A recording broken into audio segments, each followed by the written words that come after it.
Hello friends, welcome to our YouTube channel तैयारी beginners की। इस वीडियो के माध्यम से आपको बाल विकास एवं शिक्षा शास्त्र से संबंधित बहुत ही महत्वपूर्ण 30 प्रश्नोत्तर देखने को मिलेंगे जो आपके ऑल टीचर्स एग्ज़ाम के लिए रिलेवेंट रहेंगे। जैसे कि आपका सी-टेट हुआ, एच-टेट हुआ, एम-टेट, सी-टेट, यूपी-टेट या फिर आपके एच-पी-टेट, सभी के लिए रिलेवेंट रहेगा। अगर आप कोई कॉम्पिटिटिव एग्ज़ाम के लिए तैयारी कर रहे हो टीचर से रिलेटिव, तब भी आपके लिए इम्पॉर्टेंट है, और अगर आप किसी होम एग्ज़ाम की तैयारी कर रहे हो तब भी आपके लिए रिलेवेंट है। जो क्योंकि इस बार बी.एड फाइनल के जो एग्ज़ाम्स हुए थे उनमें ऑप्शनल क्वेश्चंस आए थे, तो आप इसके लिए भी वीडियो को देख सकते हो। बहुत ही सेलेक्टिव क्वेश्चंस हैं, आए हुए क्वेश्चंस हैं। पूरा वीडियो ध्यान से देखिए और चैनल को सब्सक्राइब करके पास में दी गई बेल आइकन को प्रेस कर लीजिएगा। चलो शुरू करते हैं। पहला क्वेश्चन है, सीखना विकास की प्रक्रिया है, यह कथन किसके द्वारा कहा गया है? सीखना विकास की प्रक्रिया है, यह कथन किसने कहा है? तो ए ऑप्शन है वुडवर्थ, बी ऑप्शन है योकम, सी ऑप्शन है सिम्पसन और डी ऑप्शन है डॉक्टर मैके। तो इसका सही ऑप्शन हो जाएगा, सही आंसर हो जाएगा वुडवर्थ। ओके, सीखना विकास की प्रक्रिया है, मतलब learning is a process of development, किसने कहा है? वुडवर्थ ने। पर योकम व सिम्पसन ने सीखने की सामान्य विशेषताएं बताई जो कि बी और सी ऑप्शन में दिए गए हैं। अगला क्वेश्चन है, कितनी आयु पर बच्चों में लिंग की पहचान स्थापित हो जाती है? ए ऑप्शन है 2 ईयर्स या 2 वर्ष, बी ऑप्शन है 4 वर्ष, सी ऑप्शन है 6 वर्ष और जो डी ऑप्शन है आपका वो है 7 वर्ष। तो कोहलर वर्ग के अनुसार 3 से 4 वर्ष की आयु में बच्चों में लिंग पहचान स्थापित हो जाती है। तो इसका करेक्ट आंसर हो जाएगा आपका बी ऑप्शन। अगला प्रश्न है, विद्यार्थी प्रत्येक इकाई की समाप्ति पर मानदंड संदर्भित ऐसे परीक्षण जिसमें विविध प्रकार की मूल्यांकन तकनीकी के द्वारा लिए गए परीक्षण में प्रदर्शन किया जाता है, किस प्रकार का मूल्यांकन कहलाता है? विद्यार्थी द्वारा प्रत्येक इकाई की समाप्ति पर मानदंड संदर्भित ऐसे परीक्षण जिसमें विविध प्रकार की मूल्यांकन तकनीकी के द्वारा लिए गए परीक्षण में प्रदर्शन किया जाता है, किस प्रकार का मूल्यांकन कहलाता है? तो ए ऑप्शन है आपका अविरत मूल्यांकन, बी ऑप्शन है नियतकालिक मूल्यांकन, सी ऑप्शन है ए वी दोनों और डी ऑप्शन है ए वी दोनों ही नहीं। तो इसका जो करेक्ट आंसर हो जाएगा वो आपका हो जाएगा बी ऑप्शन, नियतकालिक मूल्यांकन। ओके, मूल्यांकन एक क्रमिक प्रक्रिया है जो कि संपूर्ण शिक्षा प्रणाली का एक अंग है जो शिक्षा के उद्देश्यों से घनिष्ठ रूप से संबंधित होती है। अगला प्रश्न है, शिक्षा मनोविज्ञान मनोविज्ञान की वह शाखा है जो शिक्षण एवं सीखने से संबंधित है, यह कथन किसके द्वारा कहा गया है? शिक्षा मनोविज्ञान मनोविज्ञान की वह शाखा है जो शिक्षण एवं सीखने से संबंधित है, यह कथन किसने कहा है? तो ए ऑप्शन है वुडवर्थ द्वारा, B option Skinner, C option है सिम्पसन, डी ऑप्शन है पावलोव। तो ये बात जो कही है स्किनर ने कही है। शिक्षा मनोविज्ञान की वह शाखा है जो शिक्षण एवं सीखने से संबंधित है, ये बात स्किनर ने कही है। अगला क्वेश्चन है, नीचे अधिगम सिद्धांतों और उनके प्रतिपादकों के जोड़े दिए गए हैं, इंगित कीजिए कि किस जोड़े का मिलान सही नहीं है? तो ए ऑप्शन है अनुकूलन अनुबंध अनुक्रिया वुल्फ एवं रीड, बी ऑप्शन है अंतदृष्टि सूझ का सिद्धांत बर्दिमर एवं कोहलर, सी ऑप्शन है उद्दीपन अनुक्रिया सिद्धांत थॉर्नहाइक गेट्स स्टीफन, डी ऑप्शन है पुनर्बलन सिद्धांत हल एवं स्किनर। तो इसका जो सही ऑप्शन हो जाएगा वो आपका हो जाएगा ए ऑप्शन, अनुकूलन अनुबंध अनुक्रिया वुल्फ एवं रीड ने नहीं दी है। ओके, तो ये किसने दिया है? तो अनुकूलन अनुबंध अनुक्रिया सिद्धांत पावलोव द्वारा दिया गया है। इस सिद्धांत के अनुसार जब सीखने वाले प्राणी या व्यक्ति के सामने कोई स्वाभाविक उद्दीपन प्रस्तुत किया जाता है तो वह उसके प्रति एक स्वाभाविक क्रिया करता है, अतः ए विकल्प का मिलान सही नहीं है। ओके, अगला क्वेश्चन है, एक विद्यार्थी ने शैक्षिक क्षेत्र के अंतर्गत किसी विषय में 100 में से 47 अंक प्राप्त किए, इन अंकों को CCE योजना के अंतर्गत किस ग्रेड में बदला जा सकता है? ए ऑप्शन है B2, बी ऑप्शन है C1, सी ऑप्शन है C2, डी ऑप्शन है B1। तो ये जो जजमेंट दिया है, मतलब जो स्टेटमेंट दिया है कि एक विद्यार्थी ने 100 में से 47 अंक प्राप्त किए, तो इसे CCE के अनुसार 40 से 51 में अगर आते हैं मार्क्स तो C2 में रखा जाता है, 50 से 60 अंक आते हैं तो C1 में रखा जाता है। अगला क्वेश्चन है, वाइगोत्स्की के अनुसार निम्न में से कौन सी संकल्पना सीखने के लिए केंद्रीय होती है? ए ऑप्शन है समीपता, बी ऑप्शन है अनुकूलन, सी ऑप्शन है आत्मशातन, डी ऑप्शन है संस्कृति एवं भाषा। तो वाइगोत्स्की रूसी मनोवैज्ञानिक है, इन्होंने संस्कृति, समाज व भाषा को सीखने के लिए केंद्रीय माना है। तो इसका डी ऑप्शन बिल्कुल करेक्ट हो जाएगा। तो क्वेश्चन देख लेते क्या था। वाइगोत्स्की के अनुसार कौन सी संकल्पना सीखने के लिए केंद्रीय होती है? तो संस्कृति एवं भाषा, कल्चर एंड लैंग्वेज, वाइगोत्स्की के अनुसार सीखने के लिए केंद्रीय होती है। अगला क्वेश्चन है, 3 वर्ष की आयु में बालक लगभग कितने शब्द सीख लेता है? तो 3 वर्ष की आयु में बालक लगभग कितने शब्द सीख लेता है? ए ऑप्शन है लगभग 200, बी ऑप्शन है 300 या 300, और सी ऑप्शन है 500, और डी ऑप्शन है 1000। तो 2 वर्ष की आयु में बालक 250 से 300 शब्द सीख लेता है, 2.5 वर्ष की आयु में 450 से 500 अंक सीख लेता है, व 3 वर्ष की आयु में लगभग 1000 शब्द बालक द्वारा सीख लिए जाते हैं। तो इसका डी ऑप्शन जो होगा बिल्कुल करेक्ट हो जाएगा। अगला प्रश्न है, डिसलेक्सिया संबंधित है। ए ऑप्शन है मानसिक विकार से, बी ऑप्शन है पठन विकार से, सी ऑप्शन है व्यवहारगत विकार से, डी ऑप्शन है गणितीय विकार से। तो डिसलेक्सिया का विकार जो होता है पढ़ने में अक्षम होता है, मतलब जो विद्यार्थी होता है, बालक होता है, वो शब्द विकार, वाक्य विकार व कठिन भाषा न पढ़ पाना, अक्षरों को सीखने में कठिनाई आदि इसी विकार के अंतर्गत आता है। और डिसलेक्सिया की जगह अगर ग्राफिया लिखा हो तो उसे लिखने से संबंधित परेशानी होती है। अगला क्वेश्चन है, कौन सा उपकरण संरचनात्मक आकलन के लिए प्रतीत नहीं होता है? ए ऑप्शन है प्रश्नोत्तरी, बी ऑप्शन है समूह परिचर्चा, सी ऑप्शन है मानदंड संदर्भित परीक्षण, डी ऑप्शन है वार्तालाप। तो इसका करेक्ट ऑप्शन हो जाएगा आपका उपरोक्त तीनों विकल्प में से संरचनात्मक आकलन के लिए उपयुक्त होता है। तो मानदंड संदर्भित परीक्षण जो होता है ये संरचनात्मक आकलन के लिए, फॉर्मेटिव असेसमेंट के लिए उपयुक्त होता है। अगला क्वेश्चन है, 4 से 5 वर्ष की आयु में बालक में कौन से विकास की वजह से अपनी माता के प्रति प्रेम तथा पितृ विरोधी भावना दर्शाने लगता है? 4 से 5 वर्ष की आयु में बालक में कौन से विकास की वजह से वह अपनी माता के प्रति प्रेम तथा पितृ विरोधी भावना दर्शाने लगता है? तो ए ऑप्शन है पीयूष ग्रंथि, बी ऑप्शन है थायराइड ग्रंथि, सी ऑप्शन है इलेक्ट्रा ग्रंथि, डी ऑप्शन है ओडिपस ग्रंथि। सिगमंड फ्राइड में पुत्र की अपनी माता के प्रति भावना जो जागृत होती है तो वो ग्रंथि कहलाती है ओडिपस ग्रंथि। अगला क्वेश्चन है, जब एक ही विषय के विकास का अध्ययन अधिक समयावधि तक किया जाता है इस अध्ययन को क्या कहते हैं? जब एक ही विषय के विकास का अध्ययन अधिक समयावधि तक किया जाता है इस अध्ययन को क्या कहते हैं? ए ऑप्शन है जीवन वृत्तांत अध्ययन, बी ऑप्शन है सर्वे अध्ययन, सी ऑप्शन है अनुप्रस्थ काट अध्ययन, डी ऑप्शन है अनुदैर्घ्य अध्ययन।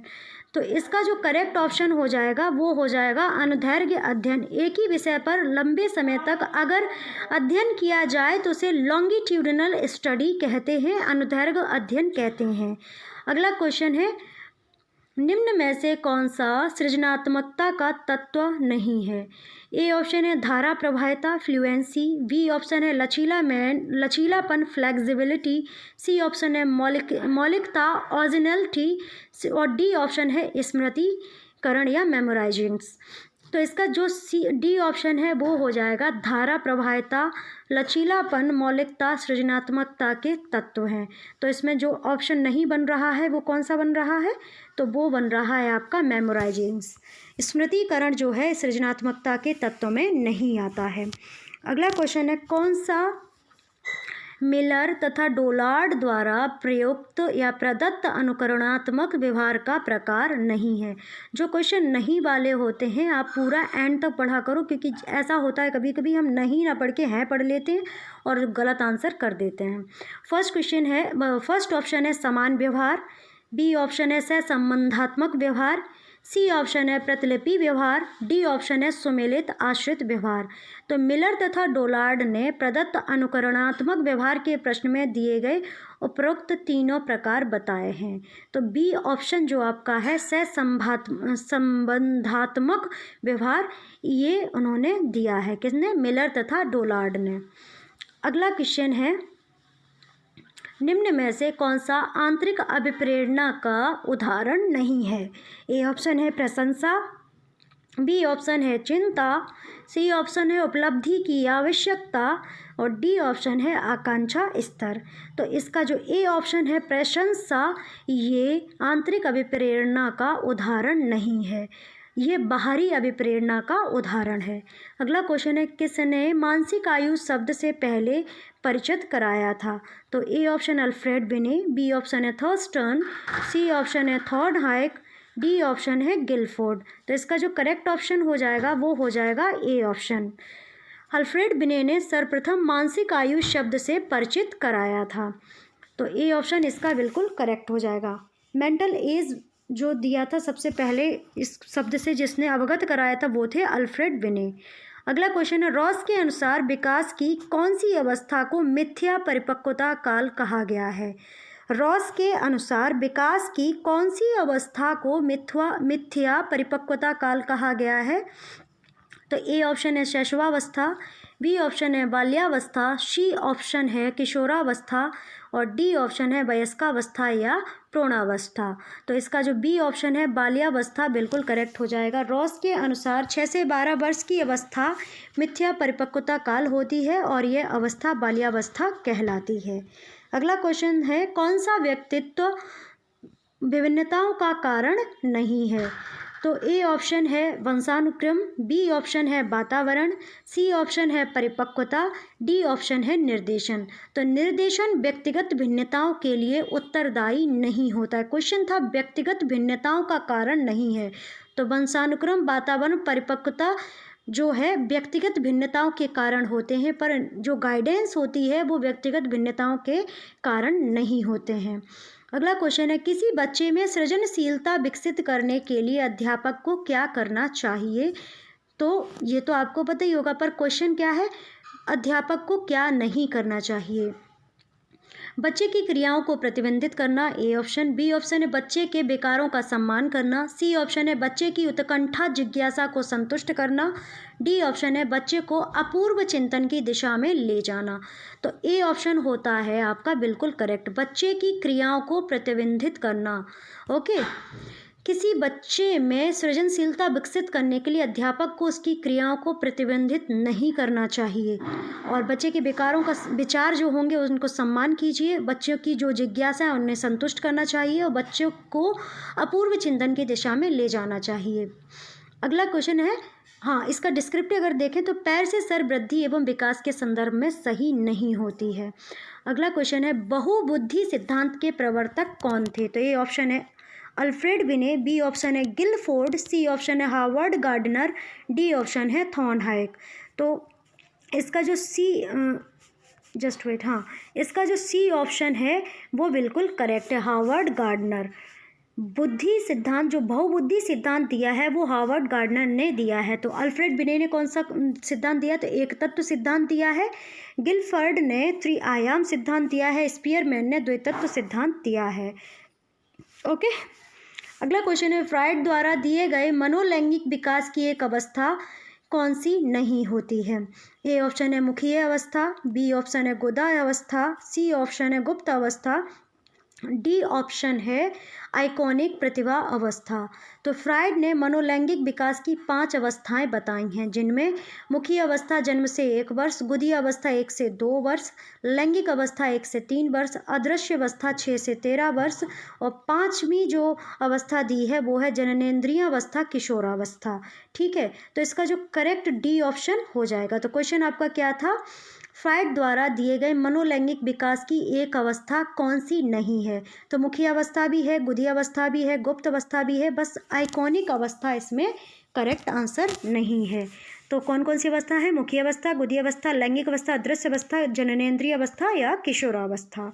ओके, अगला क्वेश्चन है, एक बालक जो अपने स्कूल जीवन के बीच यानी लगभग 10.5 साल में अपनी आयु के समकक्ष से नीचे की कक्षा का कार्य करने में असमर्थ हो तो उस बच्चे को किस प्रकार का बालक कहते हैं? तो ए ऑप्शन है मानसिक रूप से मंदित बालक, बी ऑप्शन है शैक्षिक रूप से पिछड़ा बालक, सी ऑप्शन है मूर्ख या बेवकूफ़ और डी ऑप्शन है जड़ बालक।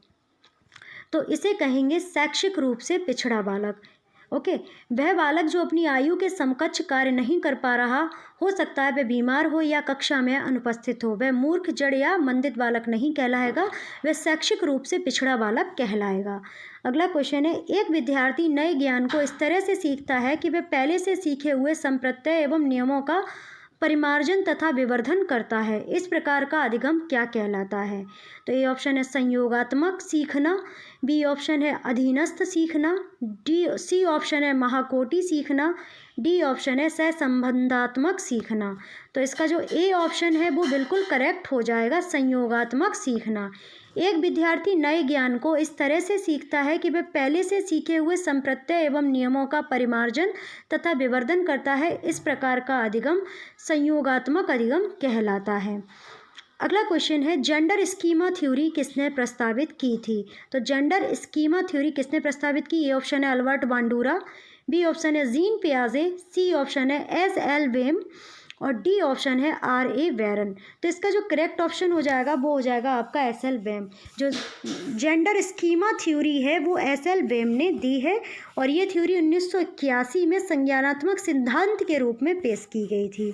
अगला क्वेश्चन है, कौन सा प्रतिभाशाली बालकों के संवर्धी कार्यक्रम नहीं है? ए ऑप्शन है पाठ्यक्रम में समृद्धि, बी ऑप्शन है वर्ग उन्नति, सी ऑप्शन है विशिष्ट कक्षा का प्रबंध, डी ऑप्शन है विशिष्ट आवासीय विद्यालय। तो इसका जो करेक्ट ऑप्शन हो जाएगा वो हो जाएगा सी ऑप्शन, विशिष्ट कक्षा का प्रबंध।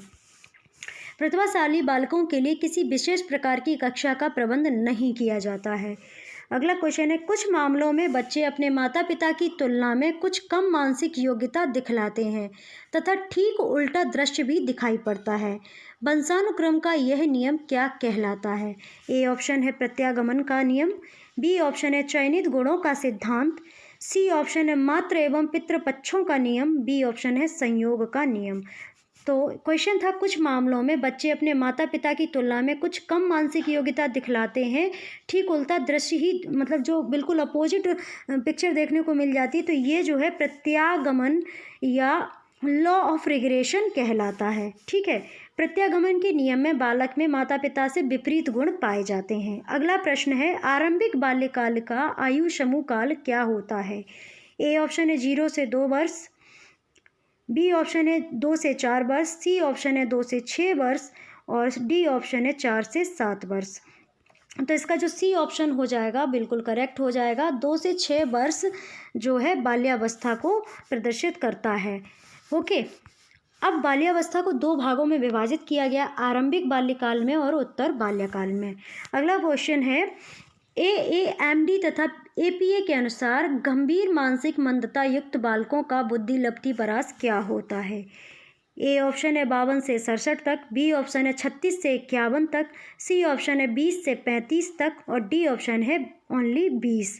ठीक है, तो इसका जो सी ऑप्शन है 20 से 35 तक AAMD तथा APA के अनुसार गंभीर मानसिक मंदता युक्त बालकों की बुद्धि लब्धि परास होती है।